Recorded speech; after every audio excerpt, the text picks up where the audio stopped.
I'm at the British Water Cooler Association conference in Nottingham with Lord Digby Jones. You've just given a very inspirational speech to the audience here, and I know your new programme, The New Troubleshooter, is about to come on BBC Two. You've been to visit one of our water cooler manufacturers up in the northeast, EBAC. What have you learned from all the things you've told us that affect specifically the water cooler industry? It's quite interesting because the Troubleshooter show is about business generally, so it's not reality television, it's about issues that face business. None of them are in any financial trouble. It's more about the general issues. And the ones at EBAC, which you'll see in the show, aren't about whether they're making water coolers or not. It's a wider point about manufacturing and diversification. But what I have researched the industry, obviously, because I wouldn't be making the show if I didn't. I've formed the view, nothing to do with EBAC, it's about your sector generally. One of the issues is that you are a value-added, innovative sector.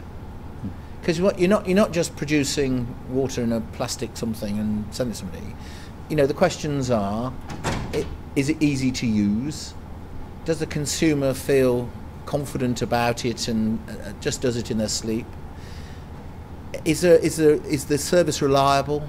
In a business environment, do they get good service? In a domestic environment, do they feel okay about it?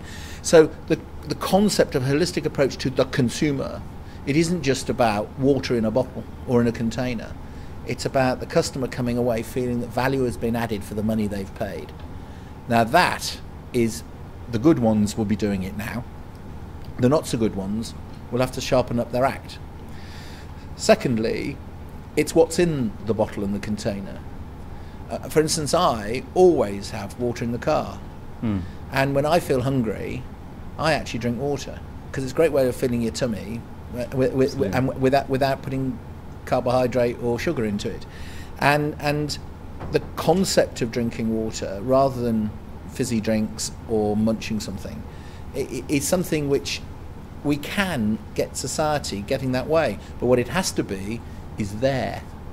Indeed. You know, in other words, your sector has a responsibility, is probably too pompous a word, but one of its great opportunities is sell water, you know, get water understood.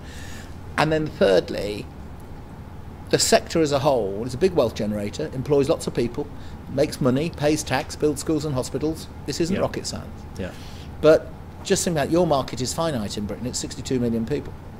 If you lots and lots and lots of your small business members, if they actually were thinking, actually I could do this in Germany, I could do this in Scandinavia, I could get this done in Italy. It's your home market, Europe, but then you can start exporting. And if you're really good at it, you could get going to Latin America, you could get going to China and Indonesia, the Gulf. You wouldn't be selling water. What you're selling is the facility of getting water from a place where it comes in bulk to someone's throat. I mean, that is what you do. And the innovative processes of doing so and increasing your market, the systems, the innovation, the idea to market, that's something at which you're good. And what you should do is not only get better, but also take it further afield. Those are your three big issues. Sure. And so what steps should a company in this industry take if that's exactly what it wants Go to and do? research an export market. Put your toe in the water, probably in one that speaks English very well to start with. Northern Europe speak English very well. Do it probably within the European Union because you don't have to worry all about your tariffs and your problems and access to market. And get exporting. Then constantly train your people and encourage your people to have ideas. Are we doing it in the right way? Could we be doing it so we make more money? Not by getting people to work harder, but by getting them to work more cleverly. Are we doing it in the right way? Could we be doing it more efficiently? Could we actually be doing more with less? And then thirdly, remember the three most important things in any of your business's lives is your customer, and your customer.